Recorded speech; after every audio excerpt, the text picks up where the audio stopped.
Boa noite a todas e todos que estão aqui, que nos assistem também pela IPTV. Em nome da comissão organizadora desta sexta edição da reunião de Antropologia da Ciência e da Tecnologia, a comissão formada por Joana Cabral de Oliveira, da Unicamp, por Renzo Tadei, da Unifesp, e por mim, aqui da USP. Eu quero logo destacar agradecimentos sem fim à comissão organizadora desta REACT, formada por André Bailão, Marisol Marini e Jamile Pinheiro Dias. Eu acho que todos nós não sabíamos bem o trabalho verdadeiramente insano de se organizar um encontro dessa magnitude. Mas sabemos bem agora que essa insanidade só foi suportável porque nós contamos com o trabalho hercúleo de André, Marisol e Jamile, esses verdadeiros abnegados. Eu acho que não temos palavras suficientes para agradecê-los à altura. Digo mesmo em relação a Renzo e Joana, obrigado mesmo. A verdade é que coordenadores e organizadores se fundiram num só corpo que vem trabalhando intensamente para essa REACT desde há pelo menos um ano ininterrupto.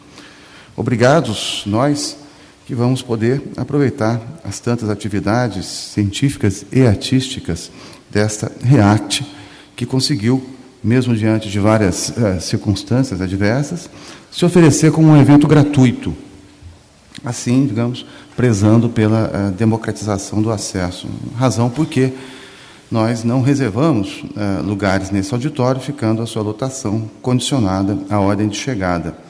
Também por isso, nós disponibilizamos, além da transmissão online, 2 auditórios aqui do IEB, onde mesas e conferências também serão transmitidas por streaming para aqueles que, porventura, cheguem até aqui e encontrem esse auditório já lotado. Eu aproveito para lembrar mais uma vez que não deixem seus pertences e objetos pessoais em nenhum dos espaços e eventos da REACT. Quero também agradecer a pessoas e instituições que nos apoiaram de diversas formas.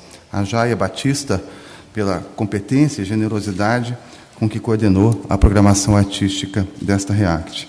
A Clarissa Reste, pela presteza e criatividade com que se dispôs a elaborar as artes gráficas de várias peças de divulgação do evento. Aos professores Renato Stutman e Luísa Buarque de Almeida, ambos do Departamento de Antropologia aqui da USP, pelas colaborações tão importantes que nos deram. Aos membros da rede REACT, pelos pareceres enviados, pela confiança que depositaram em nós. Aos funcionários e professores do IEB, pelo empenho e pela boa vontade com que nos apoiaram.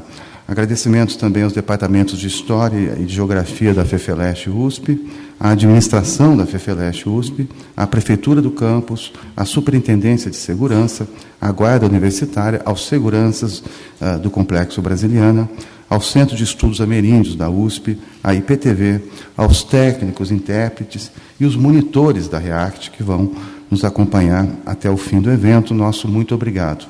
Muito obrigado também aos financiadores desta sexta REACT, então, CAPES, CNPq, FAPESP, Pró-Reitoria de Pesquisa e Pró-Reitoria de Pós-Graduação da USP, Programa de Pós-Graduação em Antropologia Social da USP, Câmara Científica do IEB, a diretora do IEB, a professora Sandra Nitrini, diretora do IEB, nosso grande agradecimento pela confiança e pelos vários apoios que nos prestou a cada vez que recorremos a ela.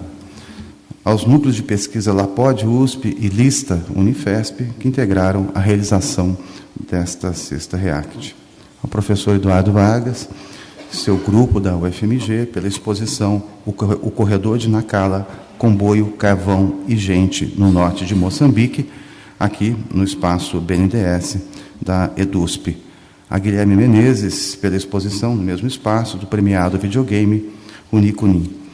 A Laura Lídia, pela exposição, ainda nesse mesmo espaço, do projeto EVAS SP, também ele premiado, a partir da oficina que ela também oferece a esta REACT. A Marina Guzzo e seus parceiros, pela intervenção denominada Mar, uma dança com o vento, a Starhawk, por se dispor a conduzir a sua Spiral Dance, a Companhia 8, Nova Dança, pela intervenção denominada Esquiva, aos secundaristas de São Paulo, secundas, e sua intervenção denominada Só Me Convidem para uma Revolução onde eu possa dançar, dirigida por Marta Kiss Perrone, a quem também somos muito gratos. Eu renovo nossos agradecimentos aos coordenadores e apresentadores dos seminários temáticos, aos participantes das mesas e conferencistas, aos debatedores convidados.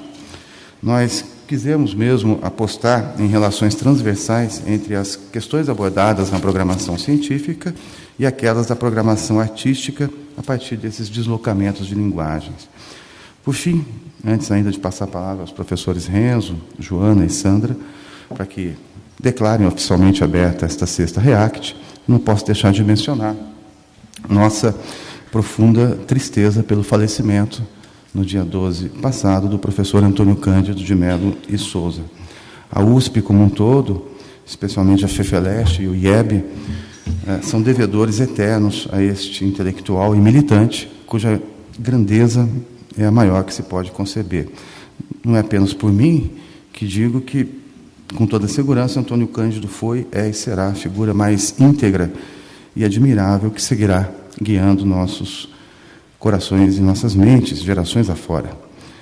Para referir ao tema dessa sexta REACT, Entreviver, me resta dizer que com a morte de Antônio Cândido, vamos experimentando uma particular e intensa sensação de entremorrer. Mas eu quero fazer minhas, ou nossas, as palavras da professora e mestra Maria Lúcia Montes, antropóloga aposentada do Departamento de Antropologia da USP, que assim se referiu ao luto em que Antônio Cândido nos deixou. Eu cito: o que mais guardo na memória não é o intelectual militante que foi Antônio Cândido, mas o ser humano de uma simplicidade ímpar e de uma delicadeza desconcertante. Um pedaço do Brasil e da minha alma estão indo embora junto com Antônio Cândido. Ficamos um pouco mais pobres e desamparados agora que ele se foi. Mas não se foi. Sei que Amando Guimarães Rosa concordaria comigo em dizer de outro modo. Simplesmente encantou-se. É lá no reino de Aruanda, dos congados de Poços de Caldas, que de agora em diante, para sempre, irei encontrar o querido professor. Muito obrigado, então passo as palavras.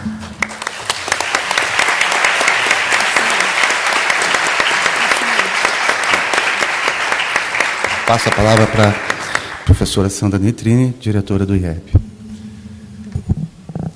Boa noite a todos e a todas. É com muita satisfação que aqui estou representando o IEB para dar as boas-vindas a todas e a todos os participantes do 6º REACT, Reunião de Antropologia da Ciência e da Tecnologia, cujo tema é muito bonito, Entreviver. Participantes vindos das universidades estrangeiras, universidades brasileiras e da própria USP. Acompanhei a preparação deste evento desde o início do ano passado. E, tomando agora conhecimento de sua rica, instigante e oportuna programação, né, eu diria que valeu a pena todo o esforço que vocês fizeram, né, e o Stélio acabou de falar o quanto foi trabalhoso toda essa preparação, mas eu acho que valeu a pena vendo esta programação e cabe-me cumprimentar, né, os coordenadores do evento, a professora Joana Cabral de Oliveira, o professor Renzo Tadei e o próprio professor Stélio Marras, que é do IEB, né? Cumprimento também a comissão organizadora, composta pela doutora Jamile Pinheiro Dias e pelos doutorandos André Siquieri Bailão e Marisol Marini, que trabalharam bastante. Eu não tão de perto, mas eu acompanhei de fato durante este ano o esforço que foi feito para organizar um evento desta monta, né? E eu posso dizer para vocês, assim, com toda sinceridade, que o IEB sente-se muito gratificado em sediar esse evento, né? que vem enriquecer as atividades acadêmicas, né, do próprio IEB, em parceria com as universidades de Campinas e da Unifesp, né, cujos organizadores estão aqui presentes. Penso que você... né. Então, eu queria mesmo reafirmar os cumprimentos pela organização deste evento e dizer que, certamente, tudo indica, e com o clima, com o ar, não só da preparação, mas pelo que eu pude captar aí nesse primeiro dia, que haverá muitas trocas, né? muitos diálogos, e eu tenho certeza de que o que vai ocorrer nesses dias não vai se esgotar aqui, que vai ter muitas perspectivas futuras de trabalhos conjuntos neste campo que é tão importante para nós, o da antropologia, né, da ciência e da tecnologia. Então, era isso que eu gostaria de dizer. O IEB está de portas abertas para todos, não só nesses dias, mas daqui para frente, como sempre esteve, com seus arquivos à disposição, né, para pesquisa. Temos uma equipe de funcionários que é uma equipe muito entusiasmada, né? Então, as portas do IEB estão abertas para suas atividades acadêmicas, para suas pesquisas nos nossos arquivos, nos nossos arquivos não só de documentos, mas de coleção de artes visuais, e para a nossa biblioteca, que em breve, ou breve eu digo, até o final deste ano, estará aqui sediada no Espaço Brasiliana. Então, desejo a todos que esses dias sejam muito prazerosos em todos os sentidos, não só na questão acadêmica, na questão do conhecimento, mas da inter-relação entre vocês. Então, que sejam muito felizes nesses dias e que voltem sempre para o IEB.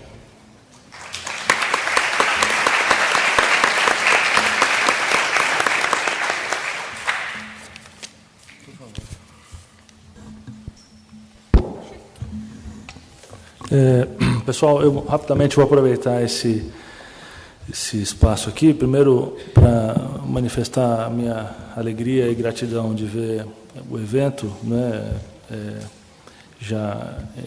transcorrendo, e dizer duas coisas. A primeira é a 6ª edição desse evento, e o que significa que existe uma continuidade histórica, né, e é um evento que vem crescendo de maneira proporcional ao crescimento do interesse no tema da antropologia da ciência e tecnologia no Brasil e da comunidade de pesquisadores e estudantes que se dedicam a esses temas. A gente vivencia, né, pela maneira como os integrantes mais antigos da rede que integram esse evento, da qual eu vou falar em seguida, né, a quantidade de alunos e interessados que nos contactam. Né, isso evidencia um crescimento desse interesse e não é, portanto,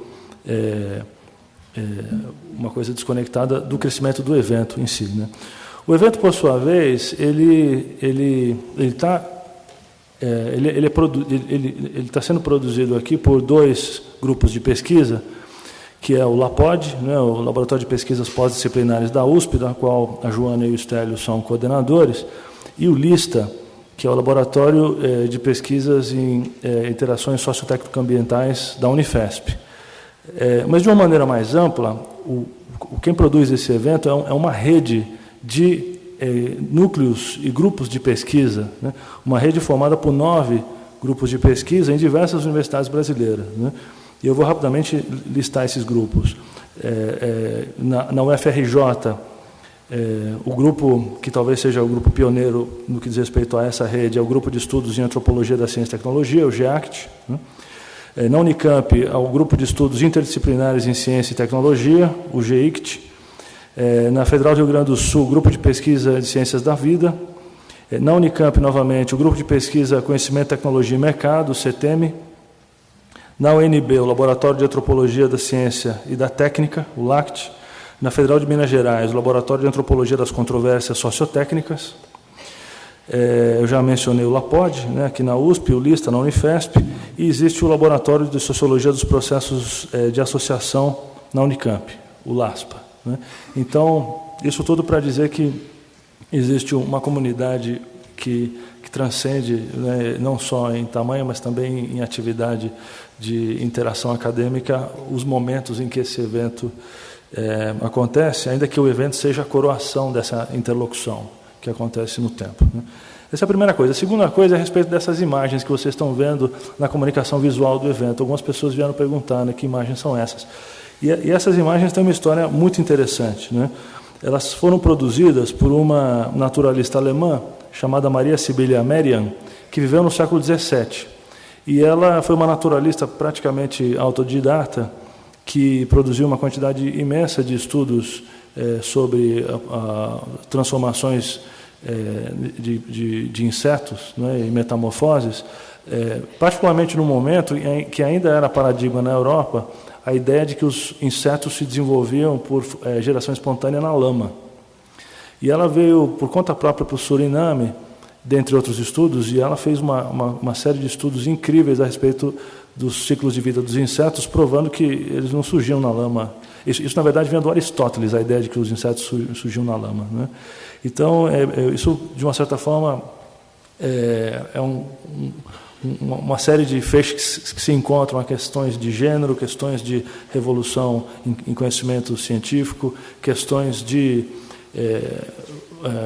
desses emaranhados, né, conceituais e epistemológicos que incorporam essa ideia de entreviver. Então a gente achou, né, que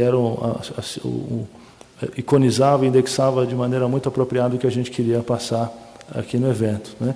E aí eu passo a palavra para a Joana, que, na verdade, o evento tem um texto de apresentação que vocês devem ter visto no site, que fala um pouco sobre isso também. Né? Bom, me coube, obviamente, reiterar todos os agradecimentos. O professor Stélio agradeceu a todos e, obviamente, esqueceu de agradecer a si próprio. Então, reitero aqui um agradecimento, acho que de todo mundo, pelo trabalho dele, enfim, e de ser uma das referências para a gente aqui para organizar o trabalho. E, então, eu vou ler o nosso texto um pouco enigmático, um manifesto que deu o norte e nos permitiu costurar o convite a tantas pessoas que estão compondo as mesas e as conferências e as temáticas que vão ocorrer nos seminários temáticos de manhã. Coevoluções, codependências, correspondências, enredamentos e emaranhamentos, cruzamentos simbióticos e fazimentos recíprocos desde a origem. Pensar agir por fragilidade e hesitação, aprender por incertezas, morar no perigo. Realinhar alianças, mas outros, plantas, animais, terras e atmosferas, rios e oceanos, técnicas e objetos. E humanos que nunca foram senão humanos no cosmos. Outros pactos e alianças, redistribuir a palavra, pensar o pensamento. O mundo sob insuspeitado concerto. A ciência vencerá, diz o antigo brasão, mas quem mesmo será vencido? Pergunta que urgentemente se renova. Ecologia e política instaladas ali onde os anjos temem pisar. Como agora saber viver entre? Como entre e morrer? Acossoar-se, reagir. Pós-disciplinar praticante, a sexta react quer seguir valendo-se da invocação da dúvida. Abrir-se para quem e além da antropologia, que tão mal descansa em sua originalmente obsoleta unidade de análise. Mas outras pertinências, participações, pertencimentos. Outros possíveis, outros nós. Para uma antropologia não antropocêntrica, entre reagiremos. Muito obrigado. Eu chamo para compor, então, a conferência de abertura o professor Eduardo Vargas e o professor Stephen Helmut.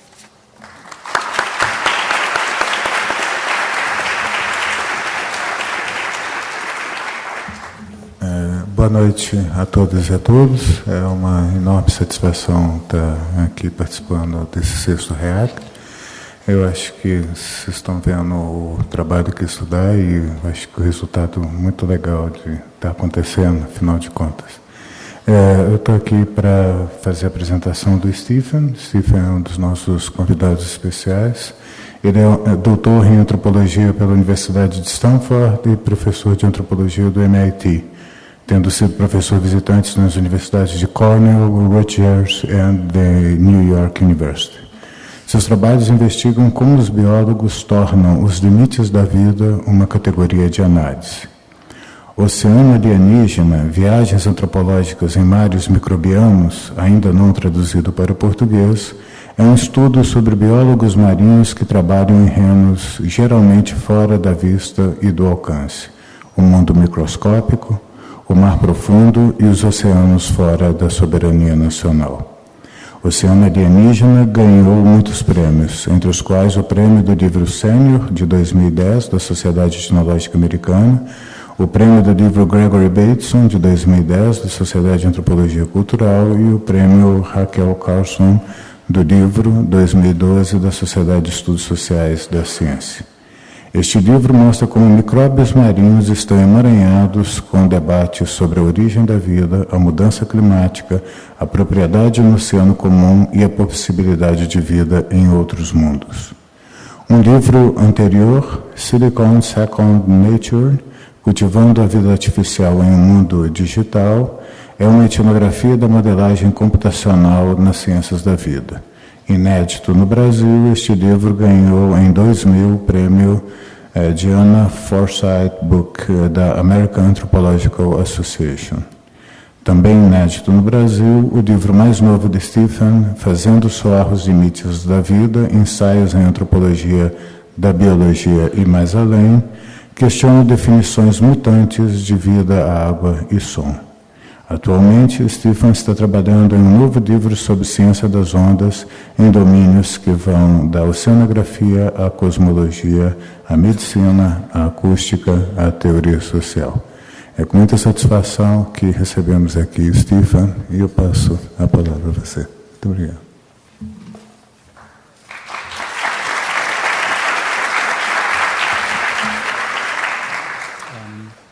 Muito obrigado. Thanks to Eduardo and to the organizers of REACT and to those I've been in particular. E principalmente a Joana, Renzo e a Jamile, com quem eu tive um contato mais estreito. Eu estou muito agradecido que teve uma performance aqui sobre ondas, pois é sobre ondas que vou falar. Gostaria, por favor, que vocês diminuíssem as luzes aqui da apresentação, por favor. Eu vou começar de qualquer forma, até que as luzes sejam diminuídas. Quantas ondas existem no oceano? Em 2014, no restaurante na praia, na Austrália, o cientista Alexander Babany... Eu preciso de um pouquinho mais de luz. Ficou lindo, mas agora eu preciso... Vocês poderiam me dar um pouquinho? Eu acho que eu posso fazer isso. Entre luz. Esse cientista, Alexander Babany, fez um cálculo pegando a força média das ondas e multiplicou pela largura da cresta mais comum. E com isso, com esse cálculo, ele traz o tamanho médio das ondas e divide pelo tamanho todo do oceano, pelo número dessa onda. Ele chega ao número de 1 trilhão de ondas. Ou seja, nessa praia, Babany me deu uma razão matemática daquilo que o Leonardo da Vinci chamou do 100 número de ondas no mar. Por que alguém gostaria de contar as ondas do mar? Para os cientistas, na conferência sobre ondas, onde eu encontrei esse cientista, saber as ondas e o número delas ajuda a fazer muitas projeções. Eu fui a uma oficina para aprender as particularidades, ouvindo oceanógrafos, meteorologistas, discutindo modelagem de ondas. Eu descobri em outros trabalhos antropológicos, daqueles que estudavam micro-organismos, que o estado global do mar pode ser esclarecido a partir de referências das suas partes mais minúsculas. E nesse congresso que eu mencionei, na Austrália e na Ásia, que eram chamados de Key Cause Waves, KOZ, ondas, aprendi que muitos cientistas interpretam as ondas como entidades que podem ser conhecidas a partir de modelos concepcionais. Interpretam essas ondas como sinais de mudança climática e talvez modelagens humanas para o futuro. O que são as ondas? São parte da substância e da forma do mundo oceânico que entrou em discussão a partir das mudanças climáticas, mas também são um fenômeno material que só é apreensível a partir de abstrações, seja empregadas por cientistas, surfistas ou pescadores. Ou seja, as ondas promovem pensamentos, podem ser aplicadas a teorias sociais e níveis de materialidade. E aqui tem alguns livros exemplares. Ali tem também uma bolsa para pós-doc. Então, aqui para mostrar para vocês que isso aqui é acadêmico mesmo. Eu sugiro aqui que temos que ter em mente que a apreensão da materialidade é alcançada a partir de formalismos também. Então, aqui, novamente, livros, mais a chamada para vocês participarem no pós-doc aqui. Tais formalismos, que são científicos, burocráticos, jurídicos, eles se fundem com a condição material do mundo. Aqui, novamente, alguns formalismos de ondas. E mais perto da antropologia, temos aqui alguns formalismos antropológicos que talvez interesse o Tim Ingalls na Lines. Então, você tem várias relações de troca aqui. As ondas que me interessam, e eu mantive algumas ali. As ondas que me interessam são objetos científicos que são materiais, mensuráveis, concretos e conceituais.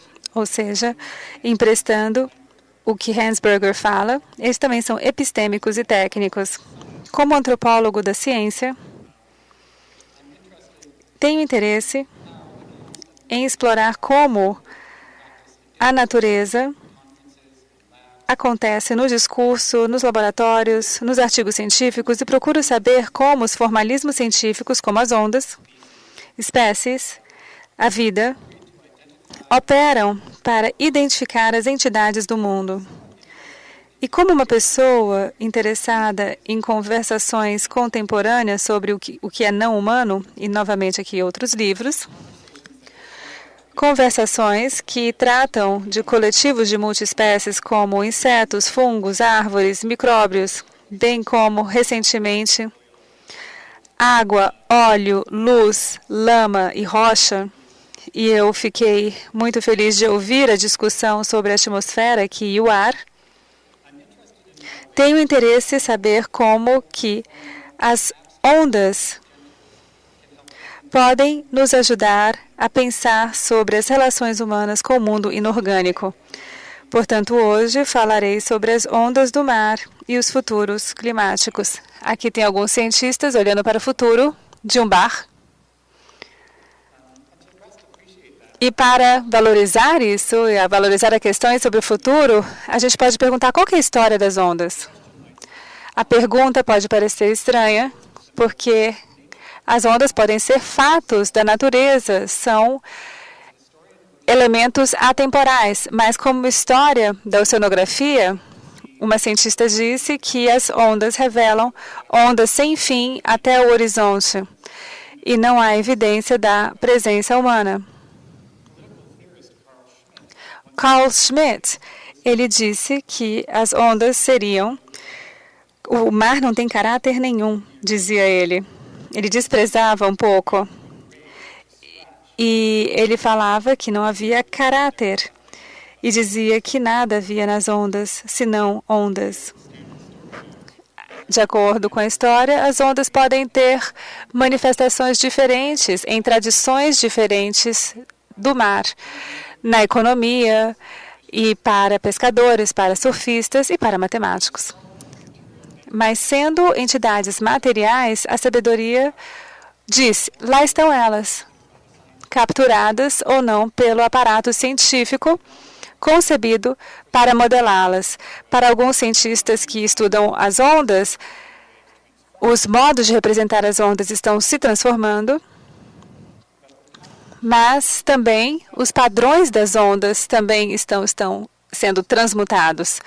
Como a gente vê que as tempestades estão indo mais proximamente ao polo, as alturas das ondas têm mudado, enquanto as ondas anormais, ondas que são inesperadas e muito maiores do que aquelas ao seu redor, têm crescido. Ondas que têm entrado para a história ou estão sendo reveladas como tendo sempre ocorrido. Ghosh, no livro de 2016, que vocês estão vendo aqui na tela, diz que transformações grandes no mundo não humano e não orgânico têm sido difícil para entender, ou de entender. Por quê? Porque as expectativas que estão enraizadas na regularidade da vida burguesa, diz ele. Ou seja, a regularidade faz com que seja muito difícil de estudar ou de analisar o desastre. Se pensamos nas ondas como algo uniforme desde sempre, a gente perde a dimensão do clima que elas afetam. E o que vai depois, e agora eu vou falar de alguns debates sobre a paisagem das ondas e como elas transformam sincronicamente ao mesmo passo que a economia também durante o Antropoceno. E esse Antropoceno que os químicos e os ecologistas propuseram para designar a nossa era, desde a Revolução Industrial, em que a revolução e a atividade humana passaram a interferir na Terra. A partir de bombas atômicas, exploração de carvão e extinções de espécies. Se as ondas podem ser compreendidas como os elementos do mundo relacionadas à mudança climática, ainda é uma questão aberta. Para os cientistas, testar as ondas significa materializá-las como eventos que podem ser previsíveis e administradas. Mas, digo eu, as ondas são textos ou mídia que podem ser lidas no mundo. Jason Moore e Donna Haraway recentemente sugeriram que o Antropoceno deveria ser chamado de Capitoloceno, por conta das transformações geofisiológicas que têm sido feitas a partir do capitalismo. E aqui a gente tem a Donna Haraway, que é a sombra dela, inclusive, ali. Ela sugere que toda a bagunça feita e todo o desconforto provocado pelo oceano, isso tem trazido uma grande dificuldade, uma obscuridade de se identificar as linhas entre as eras. Haraway diz que a ecoteoria tem um mascote que pode pegar o Cthulhu, que é um monstro,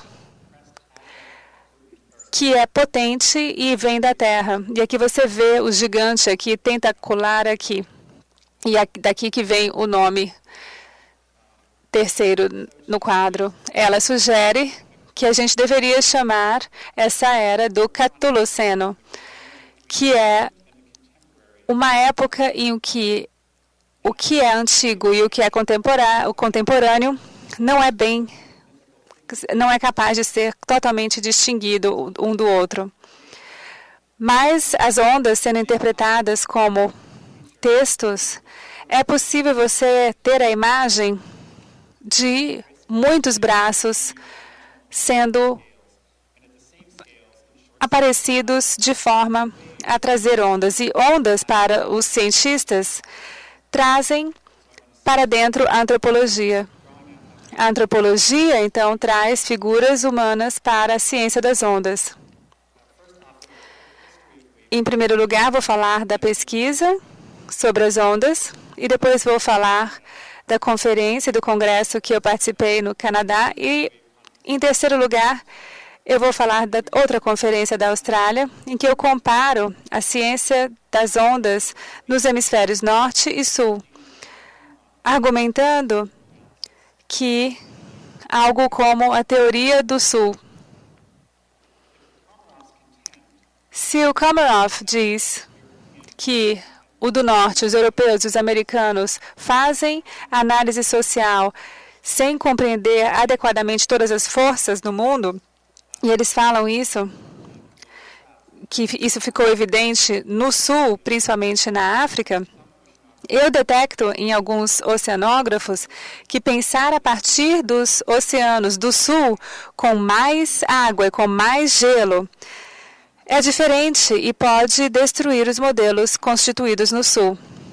E também atender melhor as grandes barreiras de coral e o degelo. E depois eu posso falar um pouco sobre a oceanografia brasileira. A minha etnografia vem dos congressos científicos, onde eu vou para procurar entender o que é uma questão consolidada e outra ainda aberta a debates.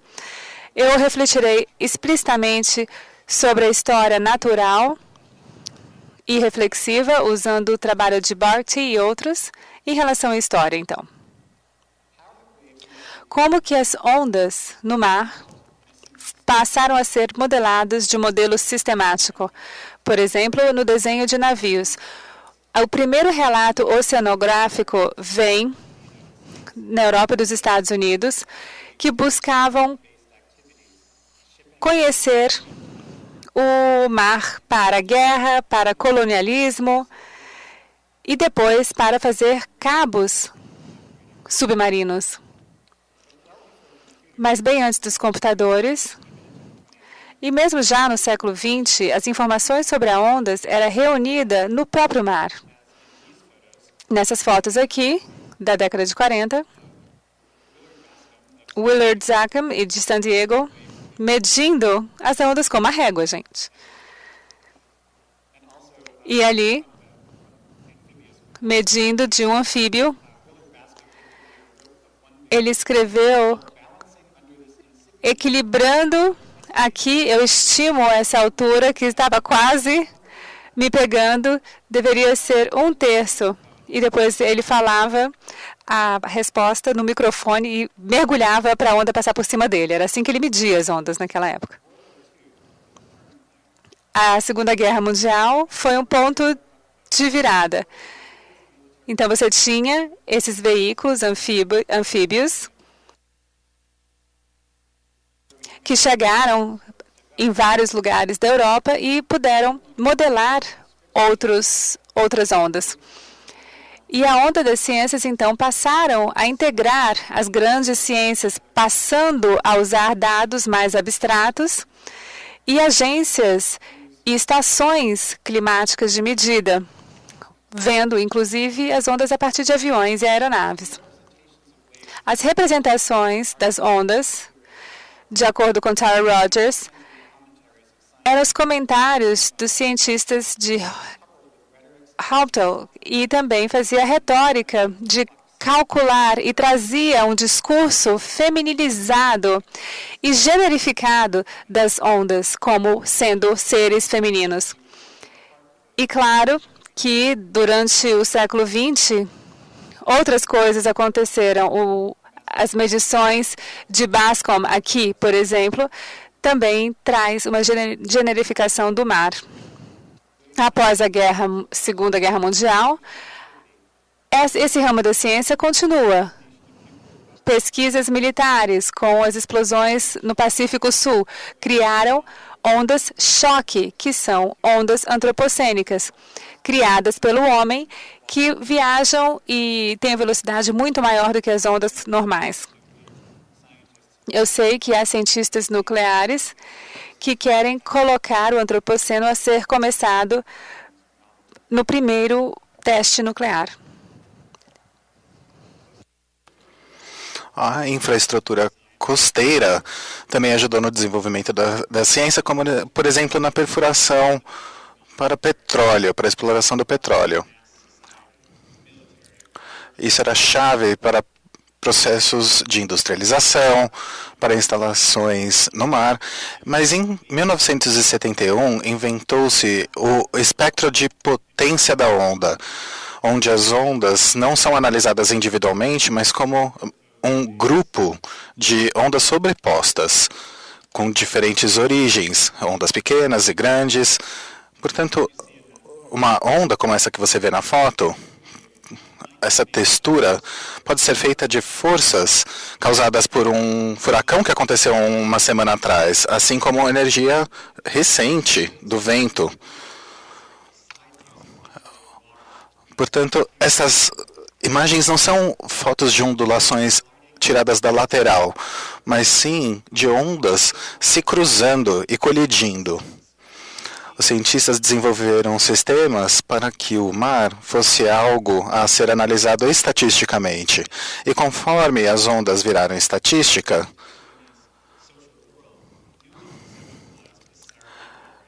como Sarah Eigel escreve, as ondas se tornaram um agregado a um fenômeno probabilístico, criando um vínculo entre o mar e o social. O mar é múltiplo, ele se move, é denso e tem coesão. Sua multiplicidade está nas ondas. A densa coerência das ondas é algo que os homens dentro de multidões vão reconhecer. Agora é possível entender a formação das ondas. Ela começa com o Sol atingindo o solo, criando ondas de pressão que criam vento, e essa energia é transferida do vento para o mar. Isso cria uma pista de vento a partir de altitudes previsíveis. As ondas mais altas são chamadas de swells, que são ondulações que andam em grupos. E a altura da onda só é capturada em 1/3 pelo espectro. Ou seja, existe uma diferença entre o que é conceitual e aquilo que é empírico. Não é surpresa que modelos híbridos deixavam os cientistas nervosos. Mesmo Walter Munk diz: esses termos, por exemplo, pistas, etc., são idealizações da força do vento, e tentar encontrar essas pistas é tentar encontrar noções meteorológicas que têm mais a ver, que são consideradas tendo mais a ver com a realidade do que elas de fato têm. Portanto, esses modelos eram abstrações. No mundo real, as ondas dependem de uma infraestrutura, de redes, de boias e monitores e computadores para seu monitoramento. Em 2010, temos as medições de boias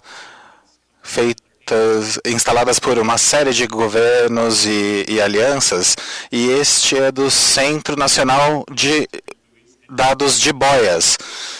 Você pode clicar nas boias em cada uma e acessar suas medições. Esta é a mais próxima daqui, próxima ao Centro Hidrográfico do Brasil. E alguns desses centros têm páginas com câmeras ao vivo ou fotos tiradas dessas boias, então é possível visualizar as ondas. Você pode até ligar para alguém por telefone e pedir informação para quem está lá na boia. Eu acho que não funciona com esse tipo de telefone na foto, não. Tem que ser um telefone mais moderno. Mas esses dados são inseridos em um sistema de computador chamado WaveWatch, criado por um cientista holandês. Esta plataforma pode ser considerada como um elemento no que a Jennifer Caprief descreve em seu livro Program Earth. Existem vários modelos possíveis feitos por organizações meteorológicas, guarda costeira, planejadores, oceanógrafos. Mas como começar a responder a essas perguntas? Eu comecei no Canadá, em um workshop em Canadian Rockies em 2015, que chamava Estados Oceânicos Perigosos. Haviam 80 participantes, principalmente dos Estados Unidos, Canadá, França, Alemanha, Reino Unido, Austrália e Japão, alguns da América Latina e do Sul da Ásia, oceanógrafos, matemáticos, pessoas da indústria de petróleo, meteorologistas, todos reunidos na tentativa de entender e monitorar as ondas e seus efeitos. Esse workshop foi organizado no aniversário do furacão Sandy, que arrasou com a cidade de Nova York. E a abertura do workshop foi com uma palestra chamada O que é a verdade? Ou seja, quer dizer, as medições de onda são, na verdade, são verdadeiras? As boias medem as ondas ao longo do oceano. Existem vários tipos de boia fazendo isso. E pensando nessa gama de dispositivos, é preciso definir o que é uma onda antes de começar a medi-las. Seu dispositivo está medindo espuma, água verde, água azul. Em que direção você está medindo? Considerando que uma boia típica custa $60 mil, é bom pensar nisso. Uma pessoa brincou que a direção... que uma dessas boias, esta aqui na foto, não mede quando ela está indo para cima. Se você empurrá-la para o lado, ela vai medir como se fosse uma onda de 30 metros. Portanto, a ideia é como encontrar a verdade verdadeira sobre as ondas e suas medições. Quer dizer, precisávamos encontrar um ponto no oceano onde as boias ficassem estáticas.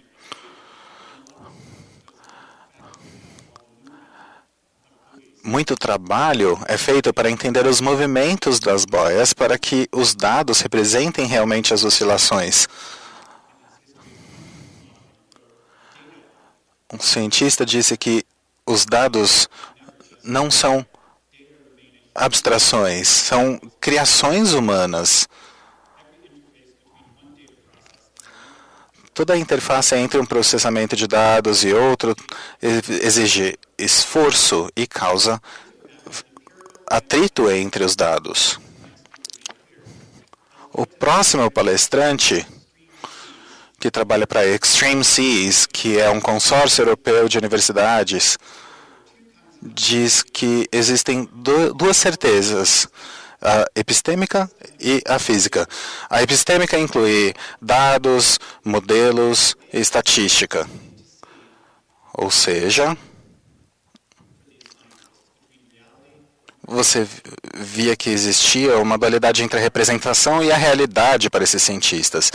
É uma mistura de eventos, capturas por instrumentos desses eventos e as análises destes eventos. Nesta conferência na Austrália, disseram que as ondas geradas por vento são os objetos mais complicados no universo, mais complexos, talvez, do que a astrofísica chega, porque são não humanos, amorfos, não é possível se aproximar, nem computá-los adequadamente. Muitos modelos são baseados em como as boias são construídas e capturam os dados. Uma vez que as ondas são capturadas por essas boias, os dados são alimentados para sistemas como esse, o WaveWatch 3, que é uma plataforma para previsão de futuro. E os dados sobre ondas podem ser materializados e simulados em tanques de água. É como se fosse possível gravar uma onda e depois dar play nessa onda, dentro de um computador ou dentro de um tanque de água, sugerindo que as ondas são como um meio, uma mídia.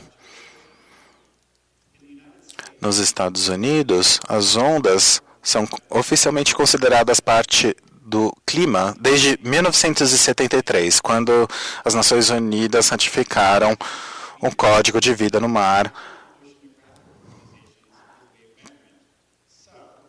considerando que, se você quiser obter dados sobre as ondas nos Estados Unidos, é necessário consultar o Serviço Nacional de Clima e não o Serviço Nacional de Oceanografia. Muito embora nenhum deles seja muito útil caso o governo não divulgue as informações, o que aconteceu antes das confirmações no Canadá.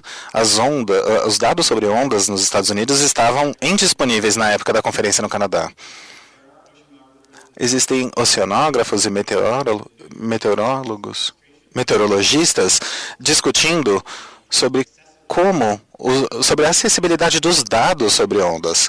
Existe um projeto de recuperação de dados de Boston que tenta fazer download de todos os dados disponíveis no mundo, caso alguém feche seu acesso, principalmente por parte do governo americano. E não só tem um problema do acesso ao público dos dados, mas na Europa você tem, por exemplo, um centro de meteorologia, mas você precisa comprar esses dados. Em países diferentes na União Europeia, é preciso ter contratos com agências para obter esses dados. Então, eu me pergunto o que vai acontecer com o Brexit e a saída da Inglaterra da União Europeia. Eu fico pensando se eles vão ter acesso a esses dados do mesmo jeito. E as ondas, segundo um palestrante, nem todos os movimentos das ondas são relatados. Aqui temos um espectro, por exemplo, na costa do Japão. Mas a questão é que só aquilo que é legalmente exigido é monitorado.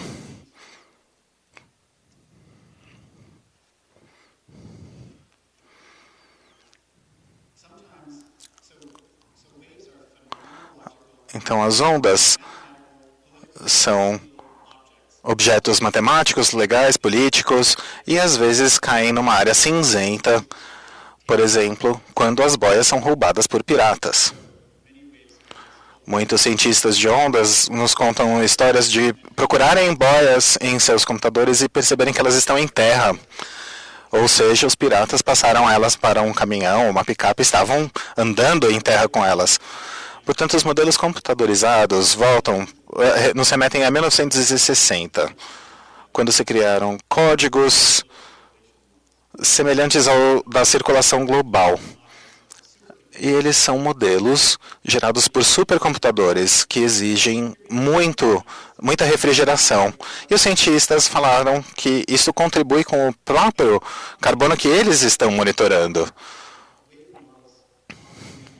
Porém, os modelos de ondas exigem mais dados do que aqueles que as boias são capazes de coletar. Esses supercomputadores são como boias virtuais, aumentando a capacidade de previsão com base nos dados. Mas isso também acaba gerando ondas fantasmas e boias fantasmas que existem nos modelos computadorizados. 2 desenvolvedores de boias, na hora que ouviram isso, falaram: isso não é dado, isso é invenção. E um estaleiro disse que não se importava com as ondas, ele só se importava com a ressonância que as ondas poderiam ter no projeto de seus navios. Ou seja, isso ficou cada vez mais importante, principalmente com fenômenos como o furacão St. Jude, que matou 17 pessoas. No começo do workshop, alguém apresentou esta matéria do jornal Mail Online.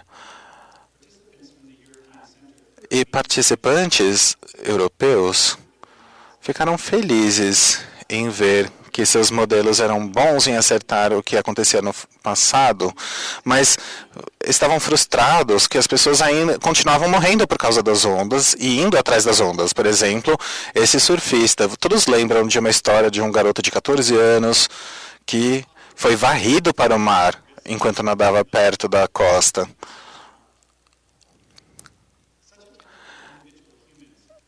E essa atenção com os humanos contrasta com as conversas sobre as comunidades que moram nas regiões costeiras. Cientistas ingleses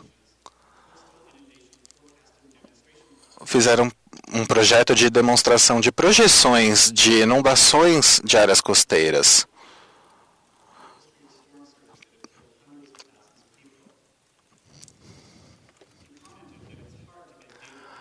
E ele comentou que é difícil incorporar os dados a um modelo porque eles não tinham muitos dados neste país. E modelos de outros lugares não funcionam. Por exemplo, Bangladesh, por exemplo, não estava nas modelagens. No Oceano Aberto, e as dinâmicas também não ficam no mesmo lugar. Eu vi num pôster num congresso que a gente vê as cores dos mares. Eu achei o oceanógrafo Álvaro de Portugal explicando o clima das ondas. Ele pegou dados globais de hoje, de 59 a 90, e presumindo o crescimento do dióxido de carbono, previu que haveria mais altura nas ondas nos anos 2000. O prognóstico era que a mudança climática vai aumentar o tamanho das ondas, aqui em vermelho, que serão correlacionadas a temperaturas e climas extremos, e principalmente com o degelo. Outro cientista australiano, imagina, a gente está lá olhando para aquele pôster, tentando interpretá-lo, disse: os Homo sapiens estão levando a Terra para o desastre. A gente tem enchentes, problemas na infraestrutura da agricultura, a gente tem refugiados climáticos. É impossível fazer com que os políticos pensem de uma forma geofísica. De repente, eu sou um antropólogo no antropoceno, com agentes humanos pensando sobre mudança climática, sendo o clima algo que era histórico e social. Como pensar nisso?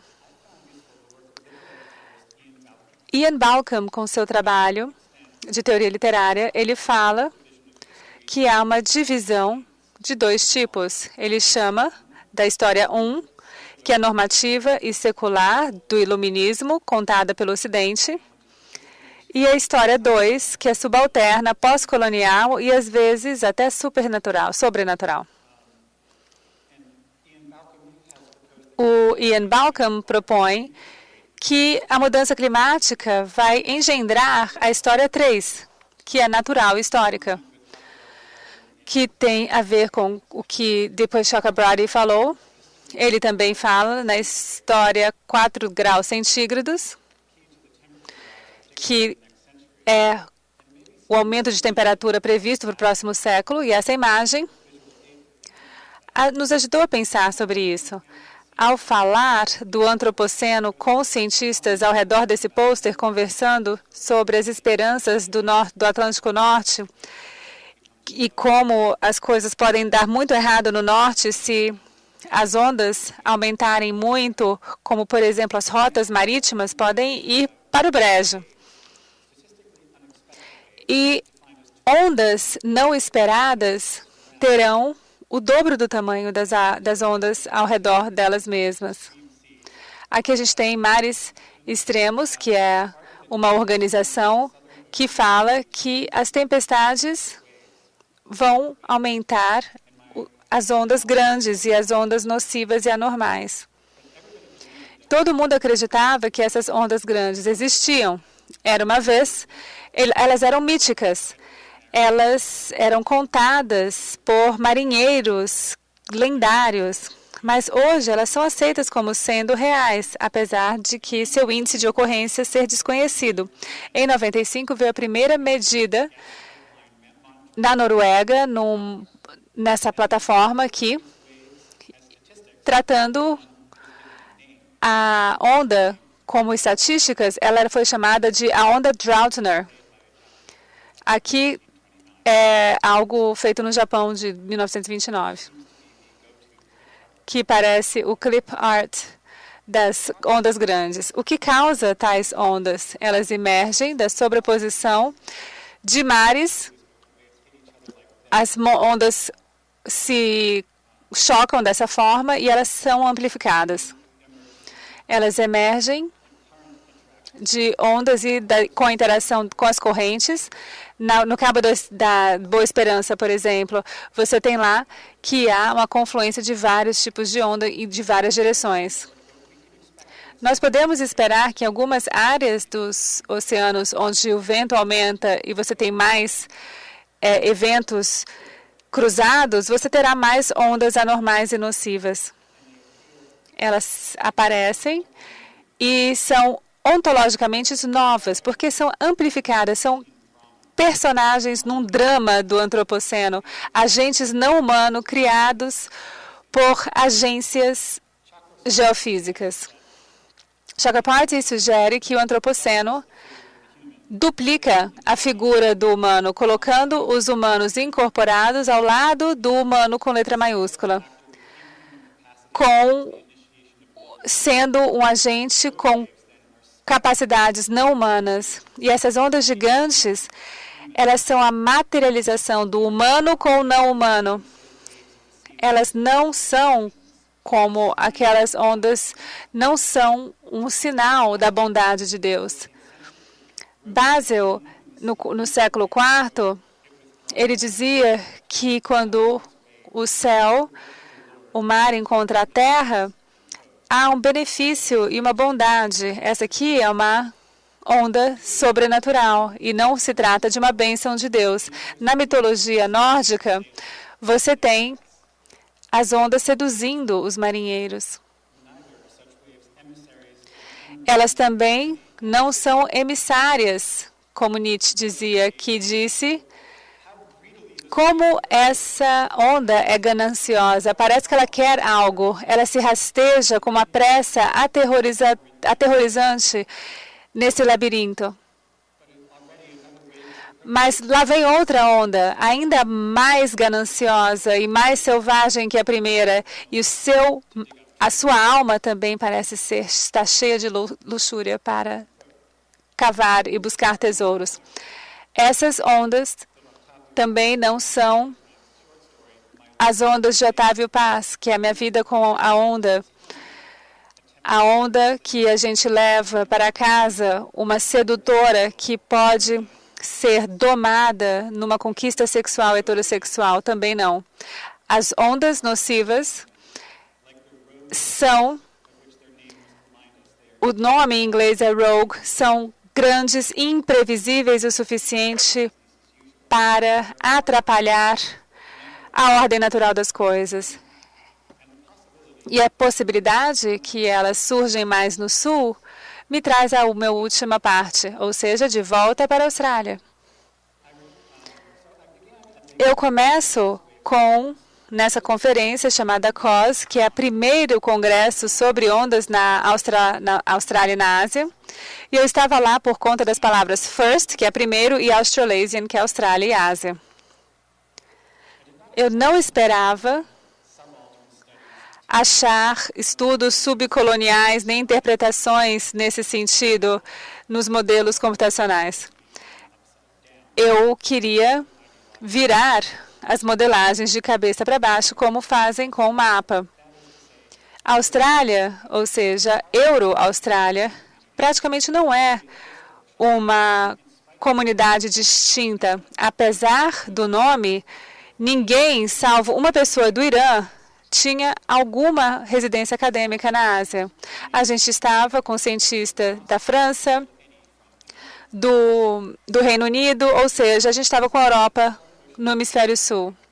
E essa dinâmica do Sul estava subrepresentada. Um modelo europeu estava subestimando a altura das ondas em 20% no hemisfério Sul.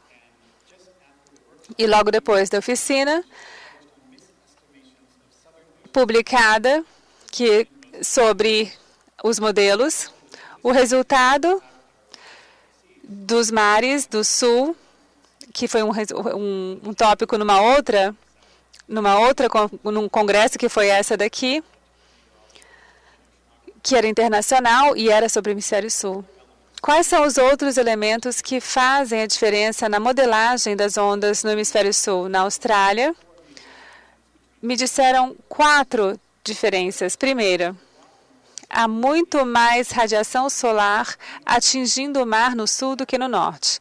2, há muito mais mar no sul, o que significa que a proporção de mar e ondas que não são governadas pelo vento acontecem muito mais. 3, há menos partículas de planta, porque tem menos terra. 4, há uma área maior de gelo no hemisfério sul. Esse meteorologista falou que no norte as presunções feitas lá são colocadas nos modelos. Isso faz com que sejam desafiadores de serem usados no hemisfério sul.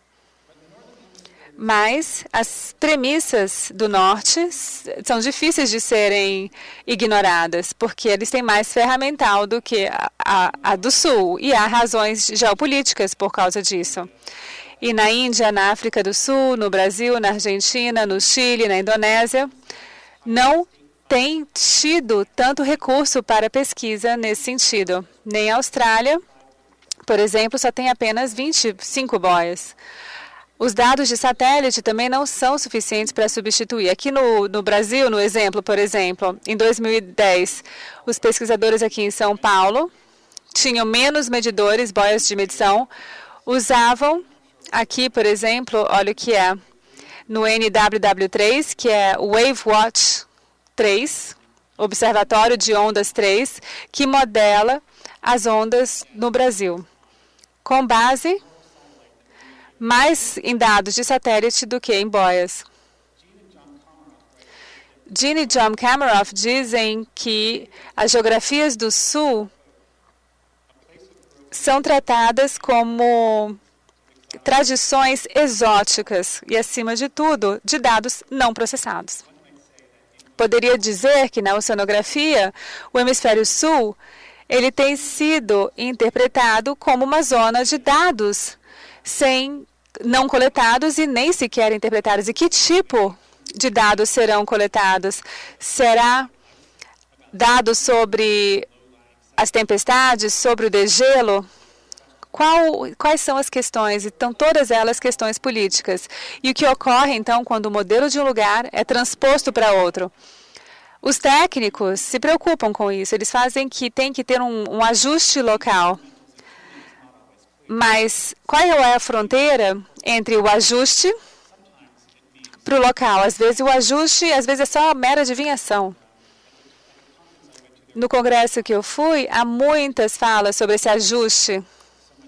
E há tanta matemática neles que eu realmente estava ficando maluca, eu nem entendi muita coisa. Eu saí, então, para o Museu de Newcastle, que estava lá com uma exposição sobre ondas. Então, ou seja, eu estava fazendo trabalho de campo. Quando eu mostrei os cartões postais para o cientista, ele não ia para o museu, claro. Ele disse que são um modelo de onda que foi ajustado de uma forma muito rápida. Essa aqui é a mera superfície. Parece que uma criança que fez isso. As ondas não quebram assim. E aquela escultura ali está horrível, disse o cientista. Na arte, quando você representa o que é algo, acontece a mesma coisa na ciência. Você só faz isso em parte. Deixa eu dar um exemplo de um ajuste de um modelo não do Sul, mas de um outro país, do Irã. O cientista iraniano descreve os desafios de usar e estudar as ondas no Golfo. Eles querem usar ondas para eletricidade, mas precisam de mais informação. O Golfo Persa tem muitas boias, mas O Golfo de Oman, não. Ele trabalhou com os dados que ele tinha, colocou no modelo de ação de ondas, chamado SWAN. Ele não usou aquele WW, o WaveWatch, que era um outro modelo, porque ele não podia ser exportado dos Estados Unidos para o Irã. Ou seja, a lei americana proíbe que alguns países usem. Ele usou, então, modelos da Europa. E não funcionou. E o que aconteceu? A velocidade média do vento estava muito diferente do que ele precisava. Então, ele recebeu resultados muito esquisitos, que parecia que o Golfo de Oman era o Mar do Norte. E essa foi algo que a gente consegue expressar como a lógica da ciência universal, ou seja, primeiro na Europa e depois para o resto do mundo. E a Europa hoje, não só como referencial ideológico, mas também de referencial minucioso e técnico. Outro fator foi sobre a Antártica, outro caso. Não há só menos gelo na Antártica do que tinha, mas o tipo de gelo também mudou. A gente tem ondas de tempestades que fracionaram o gelo. Muitos cientistas falaram que havia aceleradores que deveriam ser contactados, por exemplo, ali, à esquerda, acima, é um equipamento que alguém tem que colocar ali, naquele pedaço de gelo. E eles contam os efeitos viscerais de fazer esse tipo de pesquisa, ou seja, sai do corpo e vai para o planeta. Eles têm que colocar aquilo ali fisicamente. O não humano e o humano é escalado. A aceleração do degelo vai afetar tudo, vai afetar até os nutrientes presentes no mar. E recursos para pesquisa nessa área tem aumentado, principalmente na Austrália. Ou seja, a teoria que vem do sul ainda é muito múltipla. Às vezes é sobre gelo, às vezes é sobre a costa, sobre as inundações na Ásia do Sul. Portanto, as perguntas ainda não têm respostas. Para concluir, uma última onda. Ao voltar para casa, para Boston, eu fui por Sydney, eu fui no Museu Marítimo e havia uma exposição sobre mapas aborígenes do mar, criados na década de 90, para mostrar como os aborígenes viram o mar. Os territórios são marcados por muitos desenhos distintos. E alguém pode ver nessas linhas algo parecido com ondas, o que é fácil. Outra coisa me tocou. Na entrada da exposição tinha um aviso cultural para aqueles que frequentam museus aborígenes, dizendo que os nomes de alguns nomes de aborígenes falecidos estavam escritos ao lado da pintura. E é raro que isso aconteça, porque, em geral, as pessoas de origem aborígene teriam se incomodado de ver o nome de uma pessoa falecida presente em uma exposição. Então, havia essa exposição e esse aviso antes da exposição. Como antropólogo da ciência, essa pintura me fez considerar como modelos de humanidade estavam impregnando os modelos que eu vi em Newcastle. Porque o Congresso sobre Ondas tinha dobrado o humano, tinha incorporado os humanos, tinha a humanidade como culpada. Essa exposição estava cheia de nome de mortos. Kelvin, Bernoulli, Euler, Fourier. Matemáticos do século XVIII e XIX que são lembrados nas equações das ciências sobre as ondas. O que é uma onda? Eu disse antes, são instrumentos, são híbridos de ciência, de instrumentos, mas elas podem ser também um traço de uma história social, um traço da história 1, que é o iluminismo, o historicismo, com os cálculos.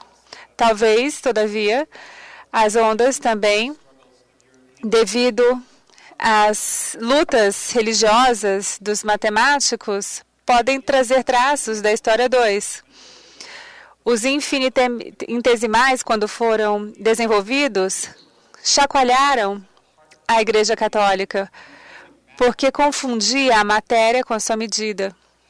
Kelvin foi um criacionista e os números dele deram 20 milhões de anos como a idade do planeta. E as ondas têm biografias e pessoas dentro delas. E nem todo mundo está hermeticamente fechado na história. Quando se trata do conhecimento das ondas dos oceanos, a gente sabe que o Captain Cook, por exemplo, o Capitão Cook, trazia também uma tradição da Melanésia, que a Tubaía é o mapa do Pacífico de Tubaía, que usava corrente e vento para marcar as distâncias, que foi copiado pelo famoso Capitão Cook. E eu também senti que era minha obrigação trazer outra tradição de mapas, esses mapas de pauzinhos, que era usado em outras culturas. A modernidade foi, desde então, uma colaboração entre Norte e Sul, uma produção histórica mundial, assimétrica, e também foi um composto de múltiplas significações, materializações e temporalidades. Eu falei no início, perguntei se as ondas têm história. Eu acho que sim, mas elas também têm uma antropologia. São artefatos que materializam territórios, propriedades e agências. Eu encerrarei, então, em Sydney com outra onda, a última onda. Um filme de 77, de Peter Weir, sobre um advogado branco contratado para defender 4 aborígenes. O advogado é trazido, então, para o mundo do cliente e aparece para eles visões. E ele via que aquilo não estava claro, que poderia ser uma aparição de um sonho, uma onda enorme chegando para destruir a Austrália. A onda simboliza o poder do mar de destruir a humanidade e também do colonialismo, da volta do poder colonial dos oprimidos. Talvez a história 3 de Chakrabarty carrega a comunicação para a história 1, mas sempre de uma forma turbulenta da história 2. Hoje a ciência das ondas é múltipla. Ela vem de múltiplas histórias, múltiplas agências, tanto nortes quanto sus, culturas humanas e não humanas. No antropoceno, a ciência das ondas é a antropologia por outros meios. Obrigado. Do we have until 9 o'clock? Is that it? Okay, so we have 20 more minutes for questions. Thank you, Stephen. Obrigado. Você nos trouxe uma grande onda. Questions, anybody? Questions, comments? I'd like to ask something out of curiosity. There is a modality of surfing, which is big wave surfing. And I'd like to know, I know it seems crazy, the size of the waves they ride, and I wonder if you've ever, have you ever thought about that? Hello, I'd just like to clarify something. What's your name, please? Leticia Cesarino from the Federal University of Santa Catarina. But I'd like to clarify, what is wave science exactly? I didn't quite understand if it's part of climate science, or is it an individual type of science that is in parallel with climate science? Are they complementary or but different sciences? I'd just like to clarify that. Thank you. Em resposta à sua primeira pergunta sobre o surfing em grandes ondas, sim, eu já pensei nisso. Eu me interesso na forma que as ondas se tornaram algo recreativo.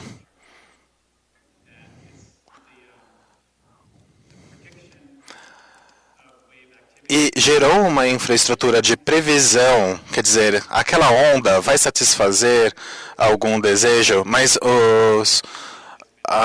o surfing em ondas grandes nos leva à previsão, quer dizer, preciso saber que algo vai acontecer ali com as ondas e que vai ter uma onda muito grande e boa para surfar, mas existem limites, certo? é uma sublimação recreativa, na verdade. Mas na história do surf é necessário voltar para o Havaí, para o começo mesmo do surf lá. Mas depois é necessário pensar na comercialização do surf em lugares como a Califórnia, complexidade das indústrias militares e comerciais que produzem pranchas que são feitas de materiais que vêm da Guerra Fria, na verdade. Então, a história do surf recreativo é conectada ao imperialismo americano e ao turismo. Então, a cultura material é muito importante aqui. E existem pessoas que estão criando esses parques de ondas artificiais no meio do deserto, gerando-as artificialmente. Isto é o exemplo de como isso gerou infraestrutura com as ondas. Na verdade, é uma cultura de domar as ondas, e isso me fascina. E a pergunta sobre o que é ciência das ondas, ela tem uma história diferente da ciência do clima. Ela se origina em 2 lugares. Um é o militar. Isso tem muito a ver com a Segunda Guerra Mundial. E os britânicos e americanos, e ingleses e alemães estavam todos trabalhando em previsões para aumentar o valor de seus ativos navais. E o outro ponto importante é a prevenção de inundações. Quer dizer, isso começou na Holanda, nos Países Baixos, que há séculos se preocupam com ficarem submersos na água. 60% ou 70% do país está abaixo do nível do mar.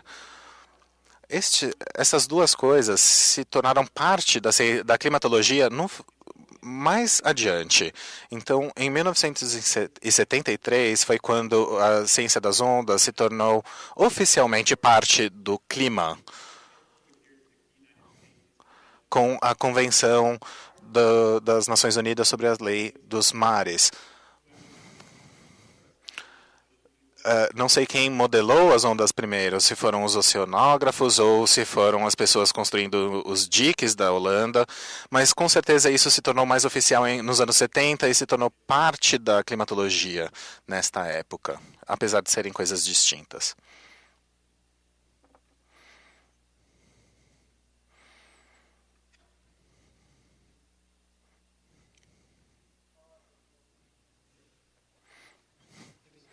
Muito obrigado. Foi uma apresentação muito interessante. Eu gostei muito de quando você falou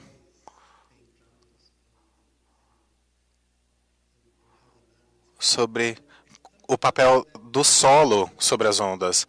Mas eu também fico pensando sobre esse papel, esta influência do solo no oceano e do mapeamento do oceano.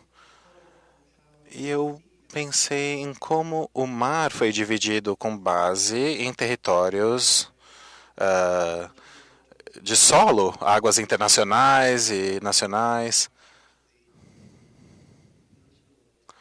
E, na verdade, muito do oceano faz parte de águas nacionais, faz parte de países. Mas se você expandir isso, é possível ter uma outra visão do oceano, além dessas fronteiras. Desculpe, qual é o seu nome? Chris Simonetti.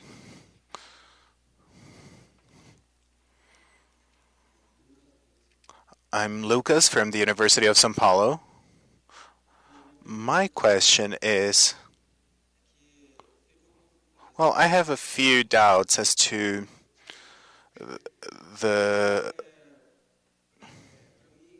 you see,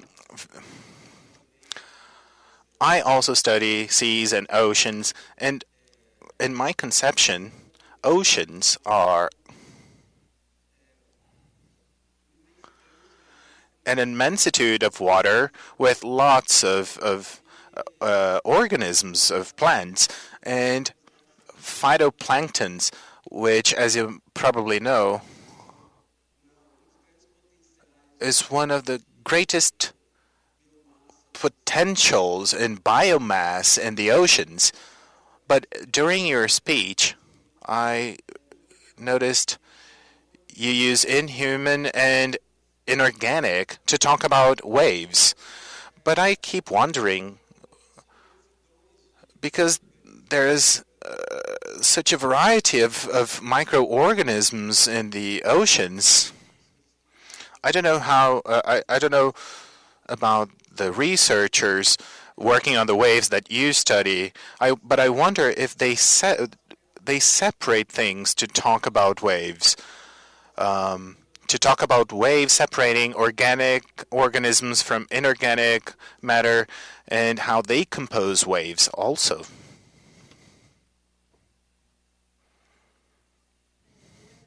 My name is Clarissa. I'm also from the University of São Paulo. And I'd like to know, you see, I found it very interesting how you looked at post-colonial studies and the studies conducted in the South. But I would like you to talk a little bit more about how that difference takes place, not only in results achieved, but also in the practice of science, of scientific research. Have you ever come across that? If the way we make science in the South is different, I wonder about that. And I'd also like to know about how that difference stimulates scientific production of this first of History 1 in the North, which is a standard different from the South.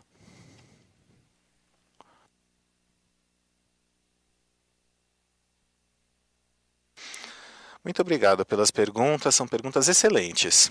Em resposta à primeira pergunta do Chris, sim, a criação de ondas exclusivamente econômicas ao longo de nações e estados muda a forma com a qual nações acessam o mar. E é claro que a formação das zonas econômicas é uma interação mais recente e é algo estudado no Chile e na Argentina por causa da indústria da pesca.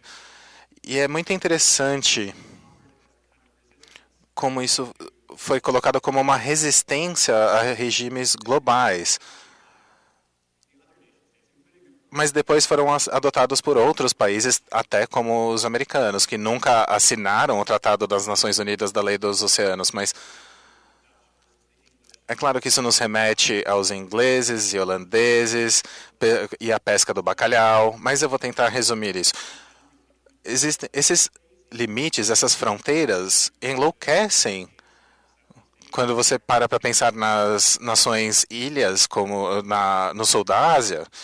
Fica claro que esta divisão não é natural. E é ainda mais confusa a diferença entre o leito do mar e a água acima do leito do mar. Quer dizer, o leito é governado por uma autoridade internacional pelo benefício da humanidade. E tudo que acontece no leito do mar está sob a jurisdição dessa organização, mas a água logo acima do leito do mar, as águas internacionais, são, em teoria, abertas. Então existe a parte molhada e a parte lamacenta, que são governadas de maneira diferente. Existe um contraste aqui, não percebe?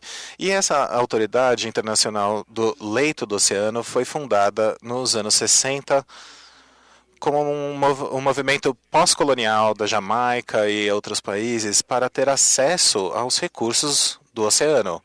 Eu acho muito interessante como o oceano não é um espaço bidimensional, mas sim tridimensional. Quer dizer, as jurisdições se sobrepõem e se cruzam. E para responder a pergunta do Lucas, que eu gostei muito, as plantas, o fitoplâncton, peixes, baleias, algas, enfim. Sim, os pesquisadores com quem eu converso separam o biológico, o oceano biológico do oceano físico. Existem oceanografias diferentes para cada um. Mas isso tem realmente um efeito estranho sobre aquilo que a gente estuda. As ondas são muito compreendidas como um fenômeno físico e não como um objeto biofísico. Então, o meu uso de não humano e humano é meio estranho, porque eu estou... É porque eu li um livro sobre microbiologia, eu deveria saber que isso podia causar confusão, mas existem alguns cientistas que começaram a pensar nas ondas como ecologias, como lugares. Principalmente as ondas chamadas internas, que são as ondas que acontecem abaixo da superfície da água. Elas não são ondas, não há somente ondas na superfície da água, mas também em diferentes camadas na profundidade do oceano. E existem biólogos falando que isso é uma ecologia e ela se move, ela se expande e diminui. Isso é muito importante de ser estudado. Eu creio que é algo que será mais importante ainda, ou seja, oceanógrafos e biólogos trabalharão juntos. E a última pergunta é realmente uma caricatura usar esse termo, mas sabe, o que acontece na maioria das conversas sobre ciência e tecnologia é comum, mas as pessoas estão trabalhando muito na Ásia do Sul, que não tem nada a ver com a América Latina e também com a América do Sul. Portanto, a sua pergunta depende muito do cientista que você está falando, seja internacional ou nacional, e seja qualquer reino, seja da ciência, da geologia, da oceanografia. Não existe somente uma história a ser contada.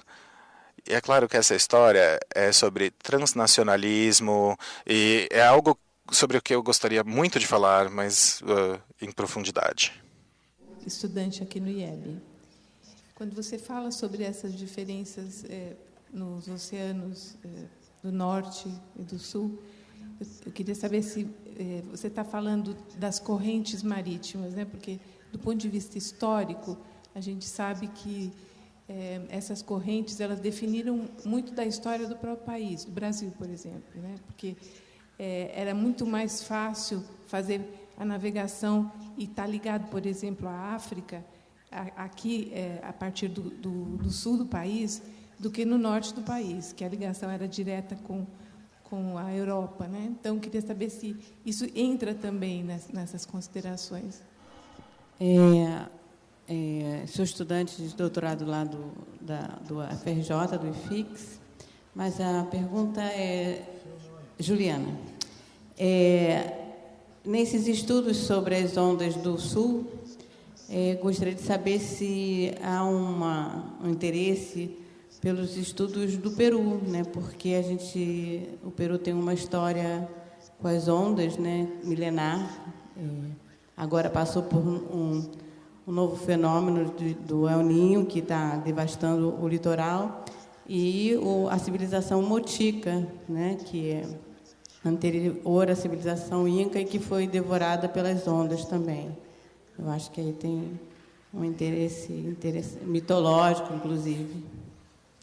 André, USP.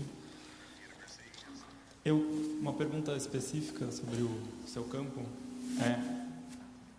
em relação à materialidade das boias, porque, não sei se é uma falta de conhecimento minha, eu estudei cientistas de mudanças climáticas aqui no Brasil. E uma das questões principais é que não só os modelos não funcionam no Brasil, como também a materialidade da ciência não serve para o território, enfim, para a América Latina, para a América do Sul, por questões específicas, naturais, tecnológicas, técnicas. As coisas não funcionam aqui como elas deveriam, então elas vêm, quebram, elas não entendem o que está acontecendo, os instrumentos. E eu fiquei com a impressão que talvez as boias tenham uma certa internacionalidade, enfim, elas podem, enfim, estar em qualquer lugar do mundo e funcionar. Eu queria saber se é isso mesmo ou se não. Qual é, enfim. Obrigado.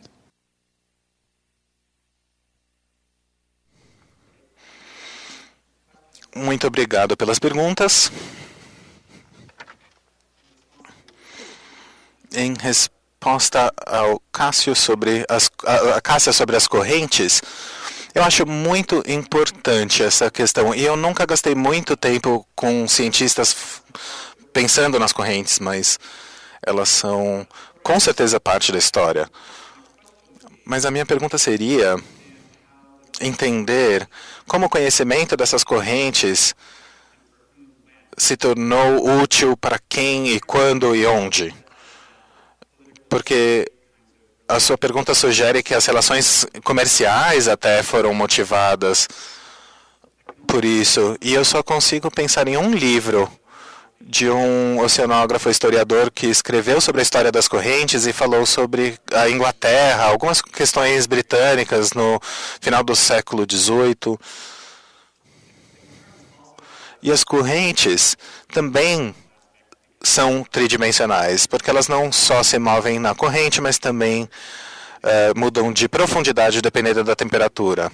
E isto também tem implicações na pescaria, nos nutrientes. Eu não tenho uma resposta muito boa para a sua pergunta, mas pensando na história da ciência e nas correntes entendidas por ela,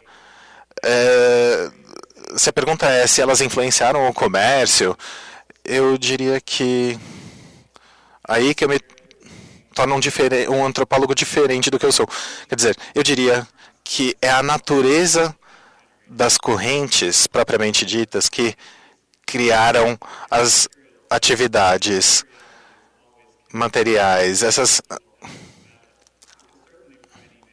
Por muitos anos, muitas pessoas estavam simplesmente perdidas nos oceanos. Elas não tinham, por exemplo, a longitude como referência. Então, existe uma questão histórica sobre quando as correntes se tornaram conhecidas pelos homens. E, para responder à pergunta da Juliana sobre o Peru, eu acho que isso é muito interessante. Eu não sei tanto quanto eu gostaria sobre o assunto, mas eu acho que muita da história do Peru, pelo que eu ouvi, vem da conexão com o El Niño. E isto é compreendido hoje em dia como uma questão climatológica. Então, eu não sei dizer se existe uma questão. Claro que você pode separar a questão sobre a onda especificamente, mas eu não sei se as comunidades que estudaram o El Niño realmente se dividiram entre pessoas do clima atmosférico e da água, porque o El Niño se transformou num fenômeno tão complexo. Mas eu imagino, eu estaria chutando se eu respondesse, eu gostaria de pesquisar e talvez voltar a essa questão para saber como que as questões são separadas quando se trata do El Niño. E em resposta ao André, sobre a materialidade das boias, sim, eu passei o último semestre na Holanda e um dos lugares que eu visitei era uma fábrica de boias, que fabrica algumas das boias que eu mostrei aqui, e eles são muito. Isso é muito estranho, sabe? Porque os dados das boias são os mais utilizados no mundo, mas a tecnologia é a mesma desde 1960, quando foram inventadas. Isso é muito estranho, porque a gente está pensando num fluido que tem que rodar dentro dessas boias, mas então são questões materiais, são sujeitas à temperatura, ao cuidado, à manutenção, quer dizer, as pessoas têm que saber usá-las. E foi interessante que quando eu fui nessa fábrica de boias, você tem que deixá-las maturar, por assim dizer, 2 ou 3 meses, como se fosse queijo ou vinho, sabe? Até que os fluidos se assentem juntos, e aí é que as boias podem ser transportadas e instaladas. E eu também visitei o lugar onde eles consertam as boias. E as boias vêm de todo lugar do mundo. E eu vi essa boia que estava na Angola. E ela estava meio destruída. E existem especificidades locais. Por exemplo, por que elas estavam destruídas? Porque os barcos de pesca as atingem, as pessoas atiram nelas. Muita gente atira nas boias, porque é um alvo divertido para treinar o tiro. Elas são roubadas por piratas, são usadas informalmente pelos pescadores como amarração. Isso é muito importante para a ecologia. Por exemplo, que tipo de peixes ou de plantas gostam de crescer em volta delas. E são diferentes na Holanda, na Indonésia e na Angola. Certo? Existem coisas diferentes na água. Então, medir uma onda coberta de alga vermelha no Havaí é diferente de medir o oceano perto da costa da Holanda. Existem realmente questões muito específicas ao local. E o melhor lugar, o lugar onde elas funcionam melhor é óbvio que é na Holanda, onde eles as fabricam. Thank you very much, Stephen. We're now closing the session for our first day of the 6th REACT. See you all tomorrow. Have a good night.